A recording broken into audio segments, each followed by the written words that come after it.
Hello guys, this is unbelievable. Do you know that the MasterCard scholarship is still open in two universities, one in the US and one in Canada? As you can see on my screen, the scholarship covers everything: tuition fees, clothing allowance, travel allowance, personal allowance, everything is covered through and through. So when you get the scholarship, you do not have to worry about anything. Just appear at the airport and then you're zooming off to either Canada or the US. And I must admit quickly that the MasterCard scholarship at McGill University has closed at the moment. However, it is still open at the UBC, University of British Columbia, is also open at the University of Arizona in the US. And these are the ones we'll be looking at together. The one at Arizona, I think I have a copy of it here. The one here in Arizona, and then the one in Canada. So you can see what your fellow scholars won in the previous intake, everything covered through and through. So we try to replicate this success with you as well. So if you're interested in this, just bring out your pen and paper and take note as I talk you through the application process.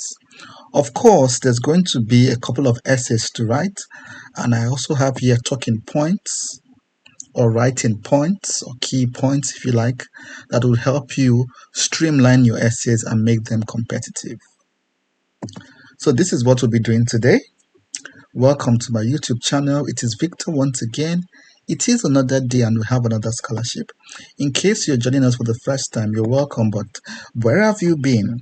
There are hundreds of videos already on this YouTube channel from scholarships from around the world. So look around. I'm sure you find something that catches your interest. And if you're a returning subscriber, a returning viewer, thanks for coming back. Thanks for the constant support. And I hope you find a scholarship sooner than later. So let's get into the meat of this video. So, MasterCard scholarship. As I said, the McGill scholarship, the MasterCard scholarship at McGill is already closed.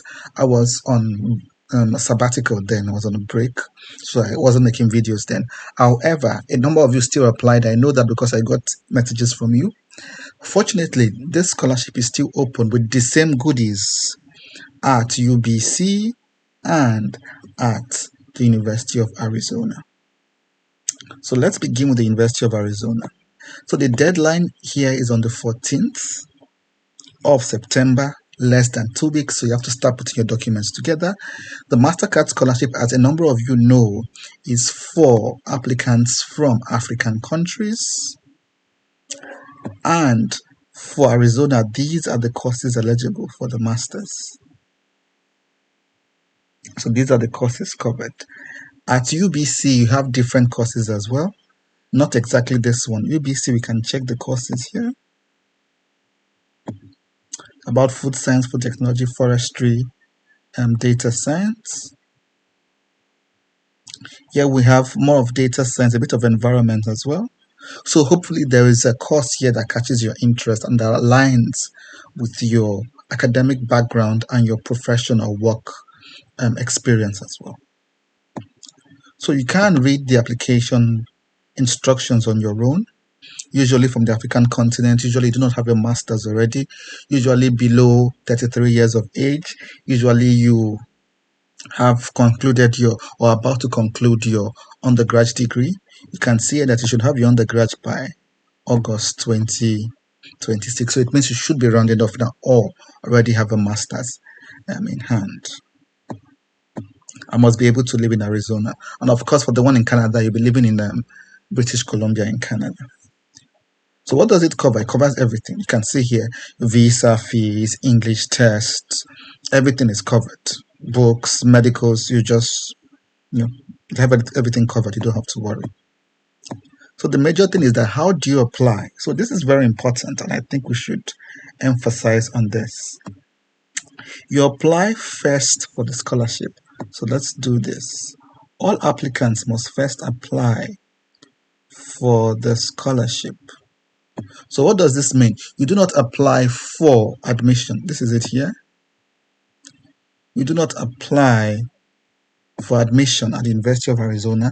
First apply for the scholarship. If you scale through, then you're invited to apply to the university. So do not apply to the university. Concentrate on the scholarship. And then if you scale through, or let's say when you scale through, then you are invited. They invite you and help you apply for the course. I hope that is important. So keep an eye on the deadline. It's the 14th of September for Arizona MasterCard scholarship. So how do you want to apply? There are two ways to apply. Let me remove this. You can also check the frequently asked questions section if you like to get more information. So there are two ways to apply. You can just click on next, or you can do a PDF version and then submit this to this email address. So you can download the application form and then submit it to this address, attach your CV, your one recommendation letter as you see, and your transcript, or just click on next. You can fill everything online and then send. So I downloaded the form. This is the form. This is what it looks like with all the instructions, and then I scrolled down and saw the essay. So the first essay is about your motivation to apply for this course. Then you should highlight your academic and professional experience and describe how this course aligns with your future goals. So a number of talking points here. State your bachelor's degree. So what did you study as a bachelor's? What work experience do you have? So connect your bachelor's degree and your work experience to the proposed master's courses. Or course rather, I think you're meant to apply for just one of them. So for instance, the MSc program in information technology closely aligns with my bachelor's degree in the same field and my work experience as a junior tech analyst. The program will enable me acquire skills such as, so you list the skills you believe this program will help you acquire. So to know which kind of skills you think you would gain, you have to research the course that you intend to apply for. You go to the website of the course, read through, and in your own words, describe the particular skills, particular modules, training, mentorship that you think you receive from the course. So let's go back there. So if you click on this link, I believe, if you click on this link, it takes you to the course page. And from the course page, you can directly see what the course is all about, like this one, MSc in Global Technology and Development. So this is what the course is all about. So you read this and then you're able to digest it in your own words and say, this is what the course provides. These are the skills, knowledge that the course will equip me with and prepare me to be best positioned in the industry. I hope that is clear. So this scholarship also talks about proof of English language. But as you will see, we can also look for that together. Let's do proof of English requirements. As you will see, if you already studied in the English language for your bachelor's, you wouldn't have to produce any of the English language test. So let's go there. Let's confirm. So just make sure it's on their website. Because even though they ask you to apply for the scholarship first, you also have to have all the documents to apply for admission when the time comes, when they invite you to apply. Because if you scale through the scholarship and you do not have your documents together for the admissions, then you miss out. So these are the exams they talked about. But then we can scroll down and look for exemptions. So let's see if we can get exemptions. So English speaking country list. So I've seen my country, Nigeria, already. It's just here. So it's a very long list here. So hopefully your country is also here, so you wouldn't have to write any of those English language tests. Cool. So let's go back to that form we started with. So this is the form. Remember, you have to attach your transcript. You have to attach one recommendation letter, I believe. Yes, it is here. Your CV recommendation letter and transcripts. This is it. CV, recommendation letters, transcript. So let's go back to the essay.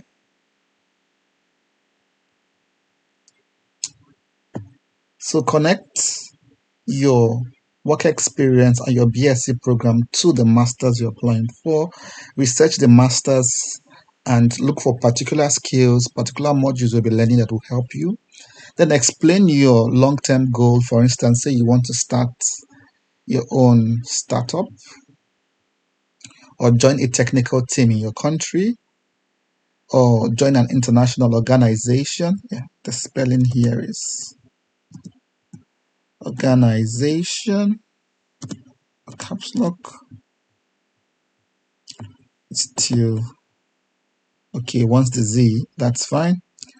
And then remember, they also said something about your motivation for applying for that course. What is your motivation? So you can even add something here and say maybe make this 4 and then make this 5. So I'm doing this in real time and make this 6. So what would be in 4 could be the problem your course will address. It could be, let's say, e.g. Digital solutions for local governance. So probably in your country, public admin civil service is still very paper-based, and you want to revolutionize your country's civil service to increase public service delivery. So one of the ways you want to do that is to study the application of information technology in public life, in civil service, to help government work, to help general hospitals, local schools, to help things like elections, to trace money, to prevent corruption, to help the banking system. So that could be one of the problems. So address this and connect to the MSc program you intend to apply for. So remember, it has to be 400 to 450 to 500 words. Now they said you should mention things about leadership, resilience, and how this would help you, how this experience contributed to your personal growth and prepares you for graduate studies. So here, what you're meant to do is to recount where you showed leadership, and the key method to use here is the STAR method, where you tell about a situation where you showed leadership. Situation is about where and when. The task, so what was the problem, the action, what did you do, the results, how do you measure your achievement after what you've done. Learning is about what lessons did you gain. And remember, you have to tie these lessons to preparations for graduate studies.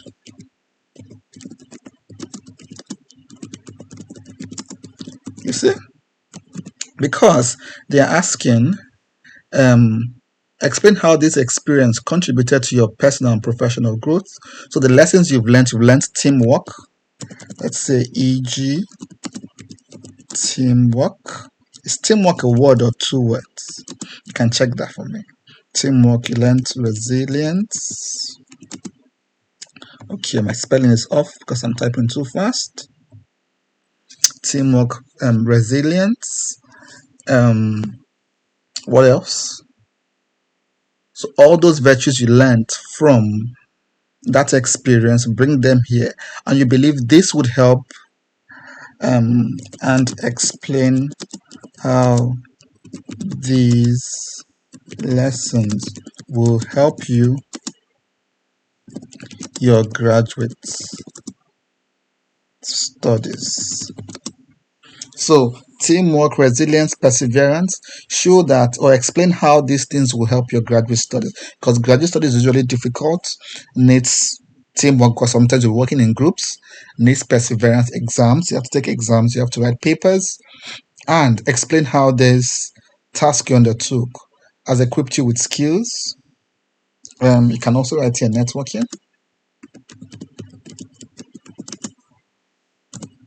Okay. And how these skills will help you build your character for your graduate studies. Like networking, for instance, is also very important for the MasterCard scholarship because the MasterCard is key on networking, training you to network with other MasterCard scholars. And so you can put heads together and solve problems together. So you've already learned how to network through these situations or through this major situation. So you bring it to bear during your master's studies. Network with fellow students, network with staff, so you can join heads together to address joint problems, take up joint projects, also take up joint hobbies as well. So these are some of the things you can bring. Remember, additionally, discuss the positive impact you've had in society and key lessons you've gained. So most of those things are already considered, are already covered here. But you can expand on them further. So, and that's just it actually. So you tick here that you have all these documents, and then you submit the form. So remember, you can either submit online, so you do not have to download this PDF. So you submit online, or if you download this PDF, you have to go back there and send it to that email address they provided. And remember to label your documents properly. So your name and then the document. So it could be your name, transcripts, my name, resume, your name, recommendation letter. I hope that is clear. So let's go back.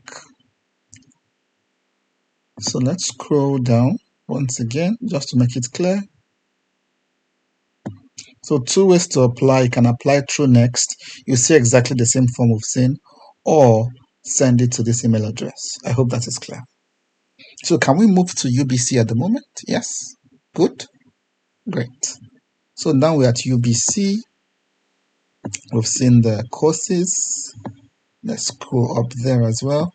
The eligibility requirements are also quite similar. So let's scroll down. So you need to submit the expression of interest form actually on the 12th of September. Remember, Arizona was 14th. This is 12th. So there is no time, less than 2 weeks. So you have to submit as soon as you can. And do not confuse the dates, by the way. This is 12th. This is 14th. A number of waits till 14th. And then find out that, oh, it is Arizona that was 14th, not it's Arizona that is 14th, not UBC.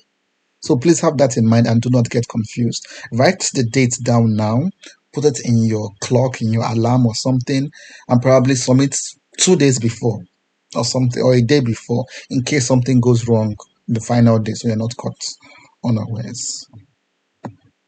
So there are 2 streams. You can apply as a general student or as a refugee.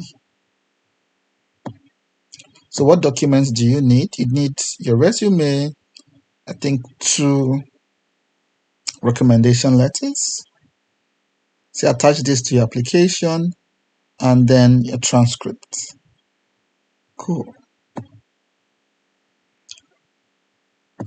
But you do not need the 2 by the way, you do not need the 2 recommendations now. So what we're doing here is, first is the expression of interest form, which is due on the 12th. As you will see, you do not need many documents for that one. Then, after you're done with this, you're invited by October 15th to apply with these documents. So if you do not have your references now, for this UBC, do not worry, but just start putting it together quickly. But for Arizona, you need at least 1 reference to start with. UBC, your reference will come later with this date. So when you pass the second round, so submission of interest, this is done by 12th. Complete, then you're invited to do the second round. Second round, then you go to third round. And then they would also invite you to apply to one of these courses. And they also have, I think it's here, fee waiver.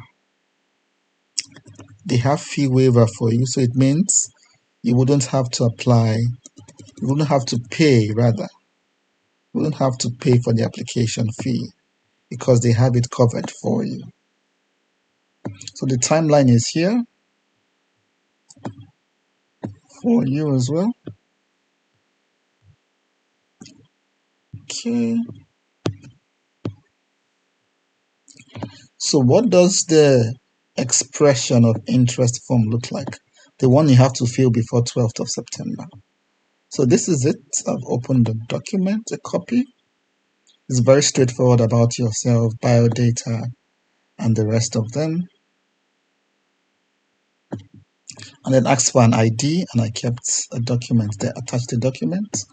Asked about my bachelor's. Let me scroll down. Asked for a copy of my transcript, which I included there. Any other thing? Asked me for the university I attended.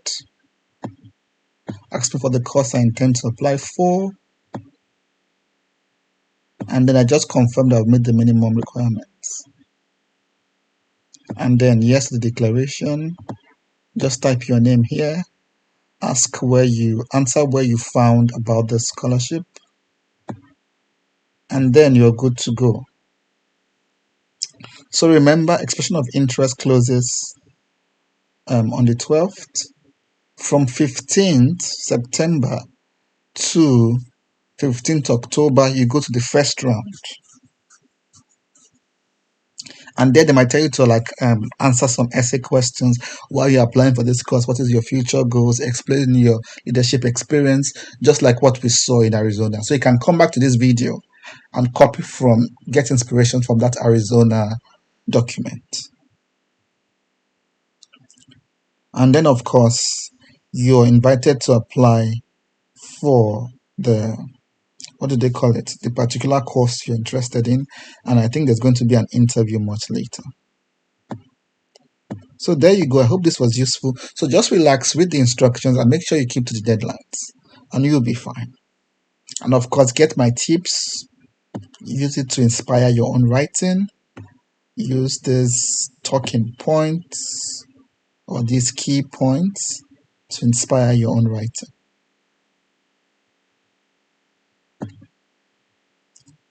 Great. And that is it, guys. I hope this was useful. Fully funded masters in Canada and the US, depending on which one you're applying for. You can even apply for both, I think. There's no rule against it, but you just have to choose one of them.